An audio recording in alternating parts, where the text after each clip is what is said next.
You see, the existing studio space we partition and divide in two. Now Emily, that leaves area number 1 for you for routine work, such as it is, and the model girls come next door with me.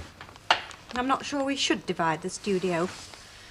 And anyway, you might need me on hand to adjust the lighting, for example. These are professional girls, Emily. We've got to give them every facility. Well, they need somewhere to change for a start. Can't they change before they come? Emily, mail order work involves a manifold range of garments, not to mention undergarments. Then maybe they'd better get changed in the dark room. Emily, you're being childish. Begging your pardon, Ernest, so are you. Here you are, making all these plans.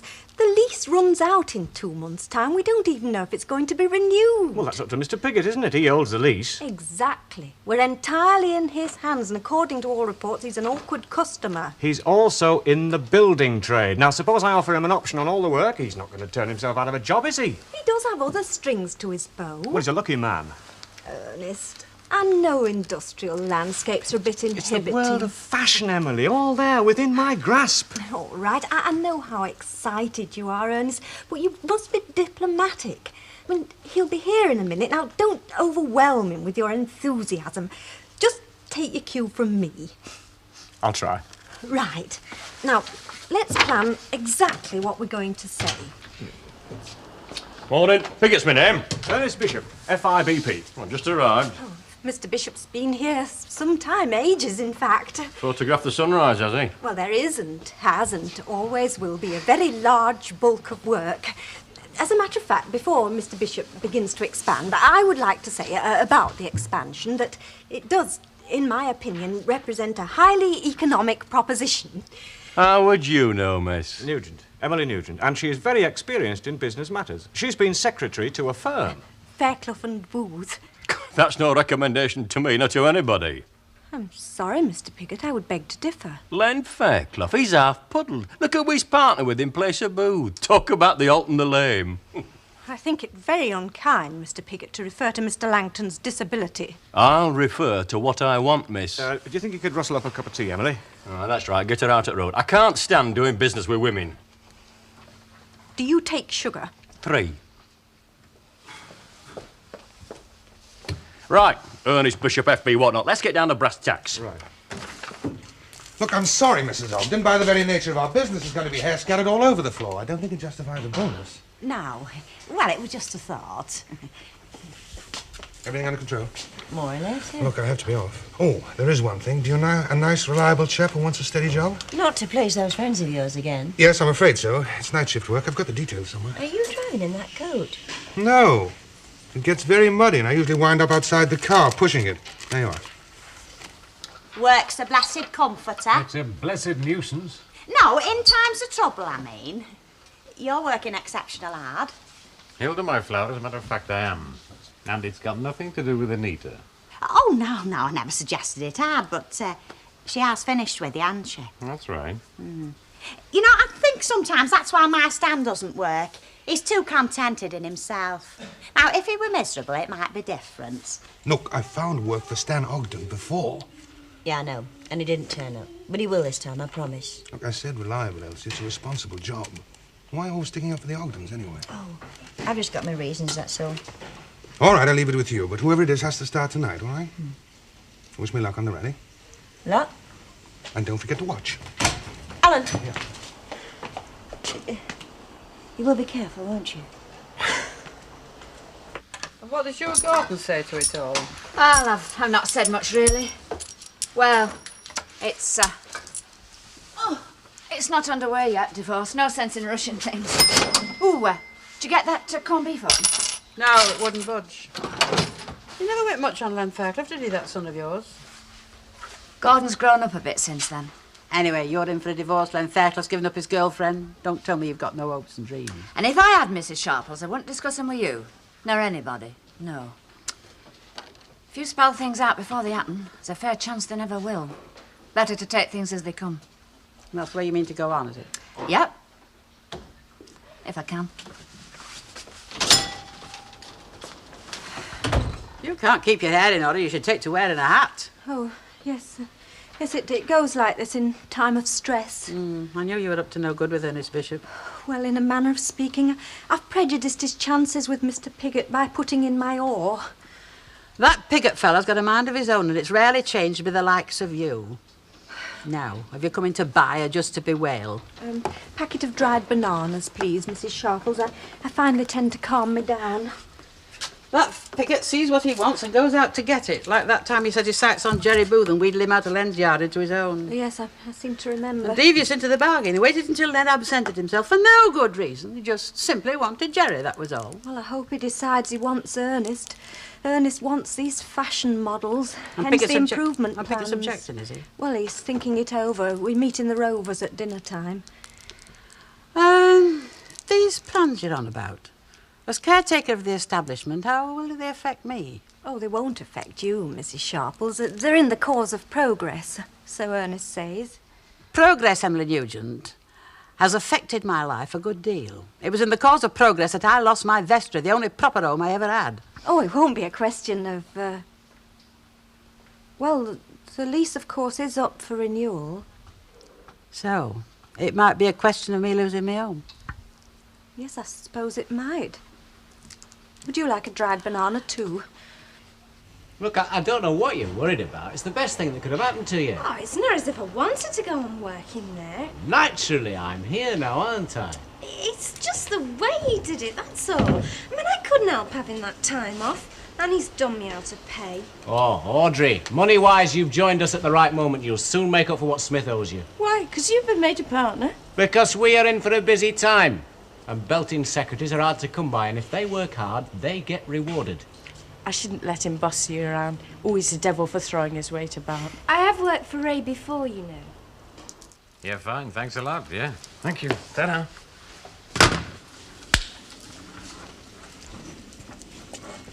Well, what did he say? He advised us to go ahead, cost the job and send him a tender. He thinks we're in with a fair chance. What job's this in? Shouldn't you be back at work? One of me, people didn't turn up. Anyway, he's my fiancé. I've got a right to know what's going on. Hey, I'll tell you about it later, love, OK? Okay.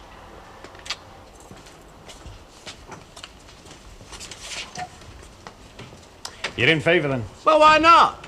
All right, I know it's a pretty big job. We'll have to take on 3, maybe 4 blokes. But basically, it's a plumbing effort. We've done plenty of them before now. Let's get cracking, then. Lovely words, mate. Lovely words. Hilda, do you want your stand to work or don't you? Well, of course I do, eventually. Well, you won't find jobs for him looking in there. I can see trouble. What trouble could there be washing down a van and keeping your eyes open? Ah, yeah, well, now that could be a problem.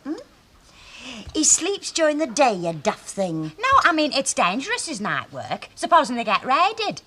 What, raided a bread van? Nobody raids a bread van in this day and age. You said there was pilfering going on. A few donuts. They don't bring coshes for that, you know.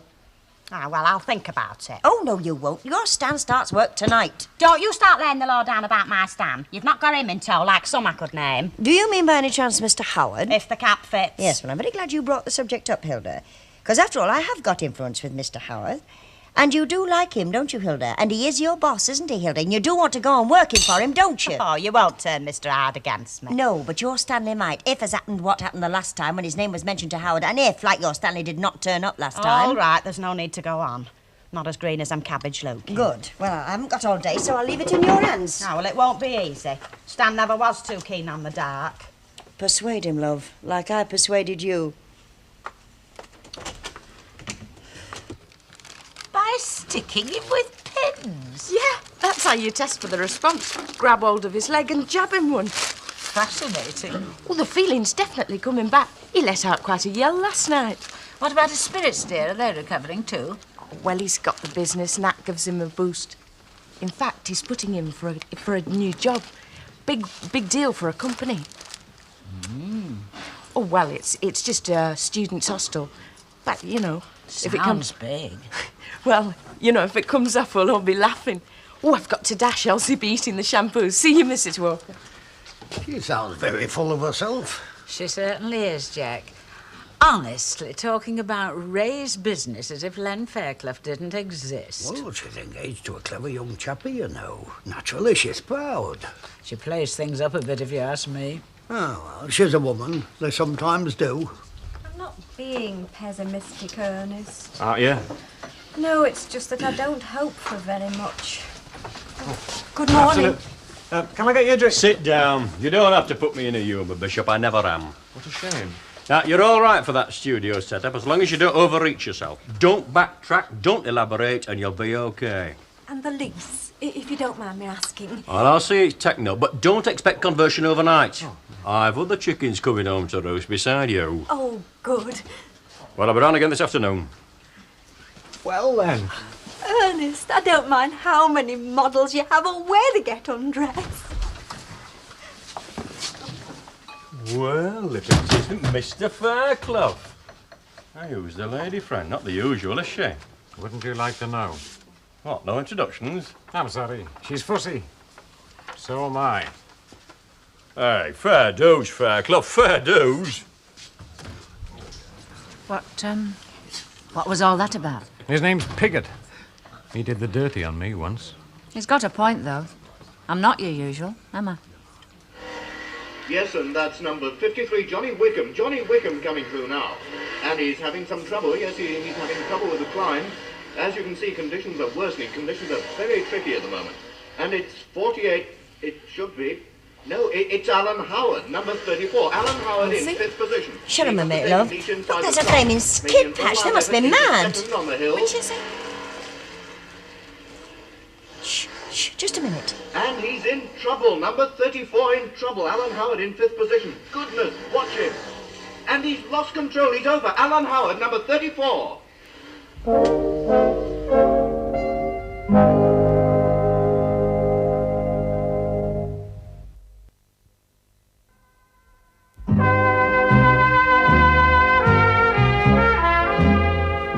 put it to him very nicely, without raising my voice, without no intimation. Oh. Vans, I said to him. Vans. I could have said lorries, only she said vans. It could be fish. Would you want your Stan coming home of a morning smelling of fish? Well, I'm sorry to disappoint you, but Elsitana says it's bread. Oh, night work. Hey, it's grim as that. Why is it? Do you know the weather forecast for tonight?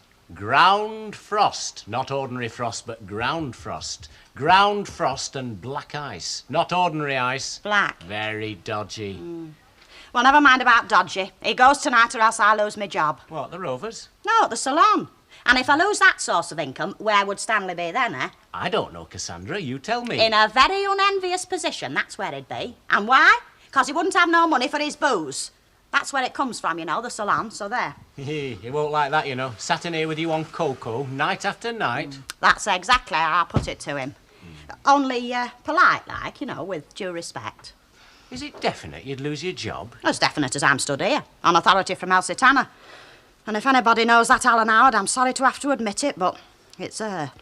Look, it isn't as if it's Alton Park. It's miles away in the country, the back and beyond. I know, love. They go in for these rough conditions, and because they do, they come in for spills. All right.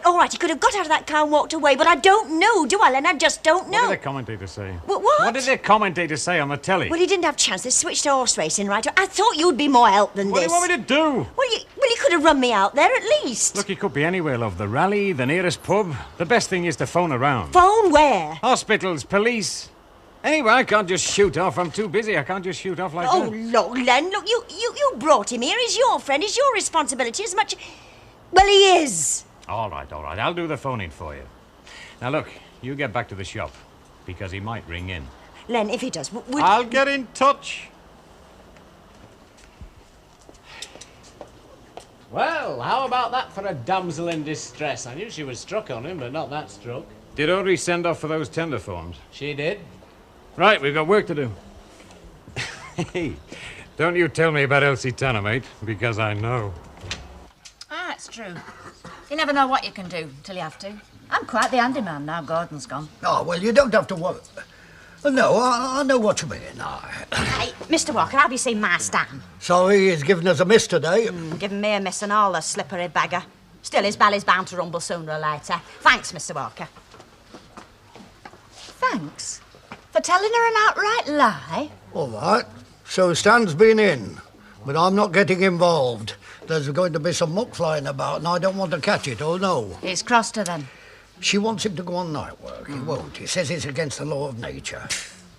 Well, what work is he going to do? He plans to go back on his window round, starting tomorrow morning, very early, with 19 Inkerman Street. Isn't that his lady friend? That's the idea, love. Catch her just as she's getting out of bed. Hilda will be pleased. Exactly. That's why I'm standing clear. We haven't seen you for so long, I presumed you'd given up the building trade. Oh, have I, heck? No, I'm doing very nicely, thanks. Just ready to break back. A nice little job in the pipeline, very nice. Local? Aye, student hostel. Well, nothing signed or sealed yet, but I'm looking forward to it.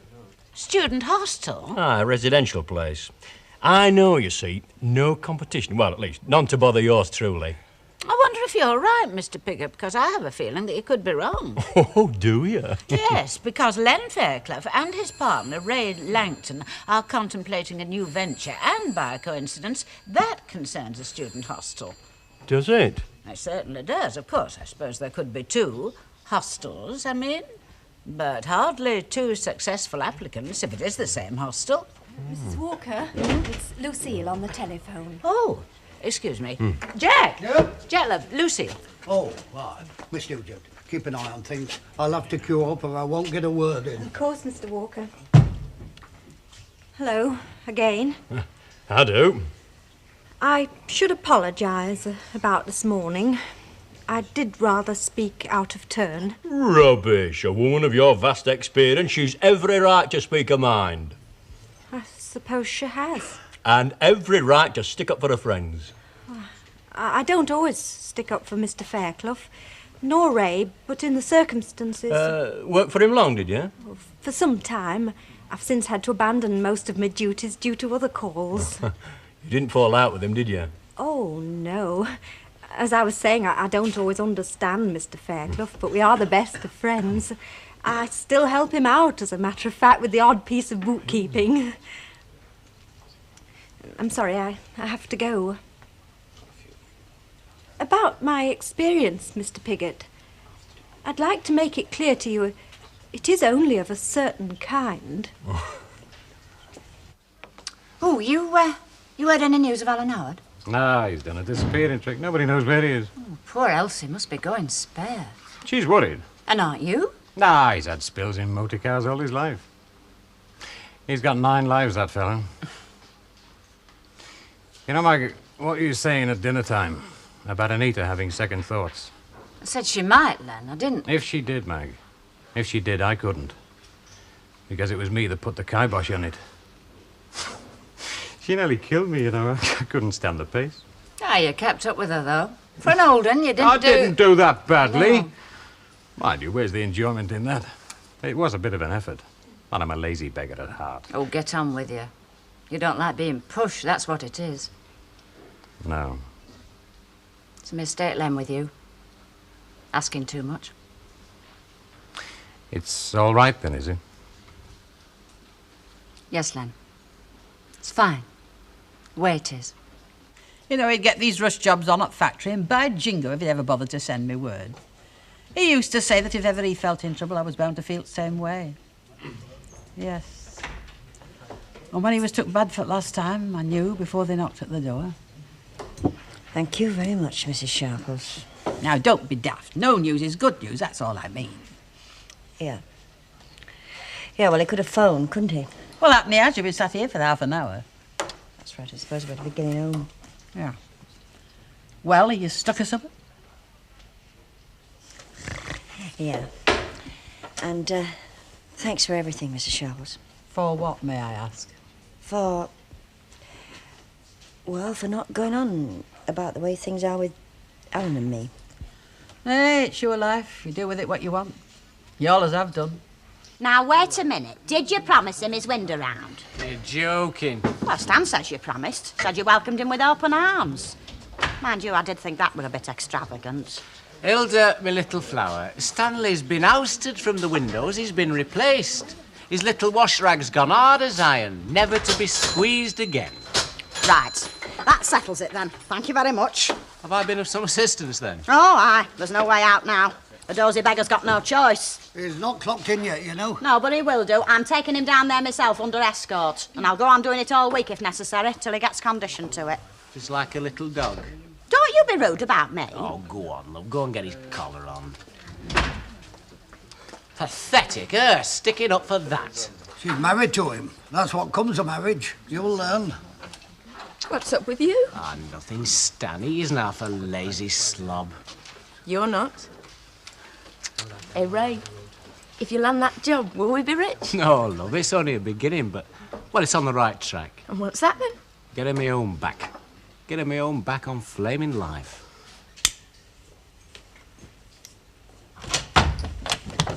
Sorry, love. I thought you were open. Who the heck are you? Name of Coates. No need for alarm, love. Name of Coates, sales representative. We are closed. You can see we're Hang closed. about. I am your benefactor. I am here to do you good. The only good you can do me is to get out of here. Ah, they all say that until they see the goods.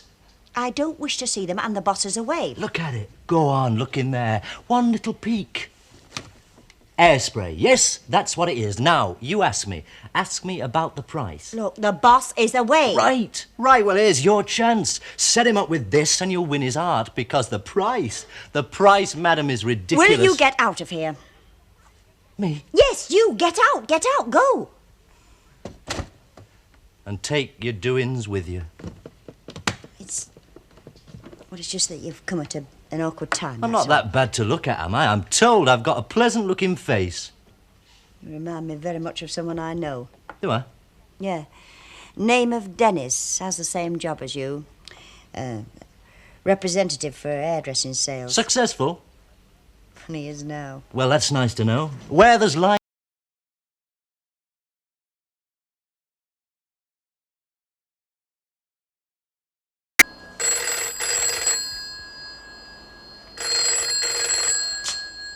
You still here? Helen. It's all right, it's not about me. I'm here and I'm all right. Well.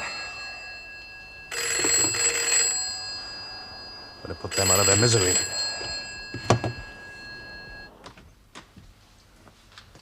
Well, as you can see, it's not what you'd call a major operation. I mean, basically, those dividing... I'll cost it when I can. Great. Sorry, Ernest. The christening took rather longer than I thought. Unfortunately, an argument broke out. Changed their minds, did they? Yes. One of the mothers-in-law was very upset. She said some very nasty things. Very nasty. Bishop, get me that plan you did and shove it in an envelope, will you? Will do. No, she even implied that the child was born out of wedlock. Miss Nugent, I'd like to have a word with you. No, not now, later, when you're on your Todd. A word? I've got a little proposition to make in the way of business. I thought you didn't do business with women. What makes you change your mind? Necessity, love. I need your help.